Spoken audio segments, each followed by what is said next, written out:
നമ്മളിന്ന് പോകുന്നത് കോട്ടയം ജില്ലയിലെ മലരിക്കലിലോട്ടാണ് കേട്ടോ. എല്ലാവർക്കും അറിയാൻ തോന്നും മലരിക്കലല്ലേ.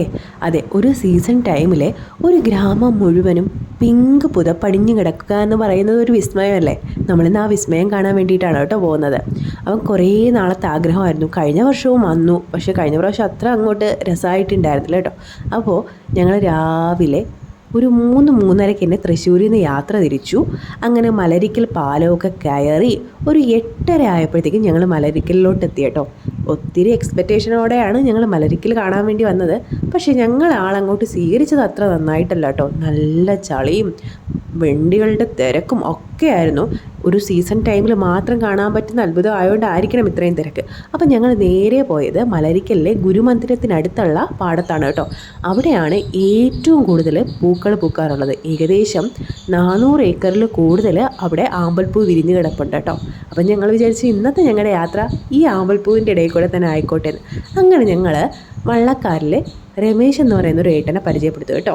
അപ്പോൾ ആ ഏട്ടനാണ് ഞങ്ങൾ ഇന്ന് ഈ പാടം കാണിക്കാൻ വേണ്ടി കൊണ്ടുപോകുന്നത്. ഒരാൾക്ക് വരുന്നത് 100 രൂപയാണ് കേട്ടോ. പലതരത്തിലുള്ള വള്ളങ്ങൾ അവിടെ ഉണ്ട്. മോട്ടർ വെച്ചതുണ്ട്, തുഴയുന്ന വള്ളങ്ങളുണ്ട്, പിന്നെ അതുപോലെ തന്നെ 2 പേർക്ക് കയറാൻ പറ്റുന്നുണ്ട്, 4 പേർക്ക് കയറാൻ പറ്റുന്നുണ്ട്, 8 പേർക്ക് ഇരിക്കാൻ പറ്റുന്നുണ്ട്. പക്ഷേ ഒരാൾക്ക് ചാർജ് വരുന്നത് 100 രൂപയാണെന്നേ ഉള്ളൂ. അത് എല്ലാ വള്ളത്തിലും ഒരുപോലെ തന്നെ കേട്ടോ. എന്ത് സുന്ദരിയാണെന്നറിയാവോ മലരിക്കൽ ഗ്രാമം. ഇപ്പോൾ ഒരുപക്ഷെ മലരിക്കലിനെക്കാളും സുന്ദരമായിരിക്കും അവിടുത്തെ ആൾക്കാരും കേട്ടോ. കാരണം ഒത്തിരി കുശലാന്വേഷണങ്ങളും സ്നേഹങ്ങളും ഒക്കെ ഏറ്റുവാങ്ങാൻ എനിക്ക് അവിടെ നിന്ന് പറ്റിയിട്ടുണ്ട്. പിന്നെ ഞാൻ കുറച്ച് ടെൻഷനായിരുന്നു. കാരണം വെച്ചാൽ വള്ളത്തിൻ്റെ ബാലൻസിങ്ങിൻ്റെ ഒരു ടെൻഷനുണ്ട്. പിന്നെ ഇവിടെ നിന്ന് 2-3 യാത്രകളും കൂടി ഞങ്ങൾ പ്ലാൻ ചെയ്തിട്ടുണ്ട് കേട്ടോ. അപ്പോൾ കുപ്പായത്തിൽ ചെളി പറ്റിയാൽ അതൊന്നും നടക്കില്ലല്ലോ. അതറിഞ്ഞിട്ടാണെന്ന് തോന്നുന്നു ഞങ്ങളുടെ വള്ളക്കാരൻ ചേട്ടൻ എന്നെ ഒന്ന് കംഫർട്ടാക്കാൻ വേണ്ടി ആളുടെ കഥകളൊക്കെ പറഞ്ഞിരിപ്പുണ്ടായിരുന്നേ. കുറച്ച് കഴിഞ്ഞപ്പോൾ ഞാനൊന്ന് കൂളായി നല്ലോണം ആ മൊമെൻ്റൊക്കെ ഒന്ന് എൻജോയ് ചെയ്യാൻ തുടങ്ങി കേട്ടോ. ഈ മാസം ഏകദേശം 20-ാം തീയതിയോളം വീണ്ടും കൃഷി ഇറങ്ങും കേട്ടോ ഈ പാടത്ത്. അപ്പോൾ അതിന് മുന്നേ കാണാൻ ആഗ്രഹമുള്ളവർ വരാം. ഞങ്ങളുടെ വള്ളക്കാരൻ ചേട്ടൻ ഇതായിരുന്നു കേട്ടോ. ആളുടെ നമ്പർ ഞാനിവിടെ മെൻഷൻ ചെയ്യാവേ. ഇത് ഒരു ചെറിയ ടൂറിസ്റ്റ് സ്പോട്ട് പോലെ ഇരിക്കുന്നത് കൊണ്ടായിരിക്കണം നമ്മുടെ KSRTCയുടെ ഉല്ലാസയാത്ര സർവീസുകളും ഇങ്ങോട്ടുണ്ട്. അപ്പോൾ അത് പറ്റുന്നവർക്ക് അങ്ങനെ വരാം കേട്ടോ. ഇതൊക്കെ കഴിഞ്ഞ് ഞങ്ങൾ നേരെ ഞങ്ങളുടെ പാർക്കിംഗ് ഏരിയയിൽ പോയപ്പോഴാണ് യഥാർത്ഥ പ്രശ്നങ്ങൾ ഞങ്ങൾ കണ്ടു തുടങ്ങിയത്.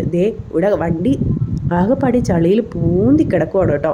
അതുപോലെ തന്നെ അതിൻ്റെ അടുത്തുള്ള 2-3 വണ്ടികൾ ഒത്തിരി കഷ്ടപ്പെട്ടാണ് ഈ വണ്ടി ഞങ്ങൾ പുറത്തിറക്കിയത്. അതുകൊണ്ട് തന്നെ അടുത്ത ഡെസ്റ്റിനേഷനിലോട്ട് പോകാൻ കുറച്ച് ലേറ്റായി. എനിക്ക് നല്ലോണം വിശപ്പ് അടിച്ചു. ഞങ്ങൾ നേരെ എൻ്റെ അമ്മ എന്ന് പറഞ്ഞ് കോട്ടയത്ത് തന്നെയുള്ള ഒരു വെജ് റെസ്റ്റോറൻറ്റിൽ കയറി കേട്ടോ. അവിടുത്തെ സർവീസൊക്കെ അടിപൊളിയാണ്. പിന്നെ നല്ല വിശപ്പായതുകൊണ്ടായിരിക്കണം നല്ല ടേസ്റ്റ് ഉണ്ടായിരുന്നു. അപ്പോൾ ഞാൻ ആളോട് ചോദിച്ചപ്പോൾ ആളും പറഞ്ഞു നല്ല ടേസ്റ്റ് ഉണ്ടെന്ന്. അപ്പോൾ വിശപ്പിൻ്റെ അല്ല കേട്ടോ, നല്ല ടേസ്റ്റുള്ള ഫുഡാണ് കേട്ടോ അവിടുത്തെ. അപ്പോൾ ഇതൊക്കെ കഴിഞ്ഞ് ഞങ്ങൾ നേരെ ഞങ്ങളുടെ അടുത്ത ഡെസ്റ്റിനേഷനിലോട്ട് പോകണം കേട്ടോ. പിന്നെ ആമ്പൽപ്പാടം കാണാനുണ്ടെങ്കിൽ 6 മണിക്കും 9 മണിക്കും ഇടയ്ക്ക് രാവിലെ വരണം കേട്ടോ. അപ്പോൾ വേറൊരു വീഡിയോ ആയിട്ട് വീണ്ടും കാണുന്നവരെ ബൈ.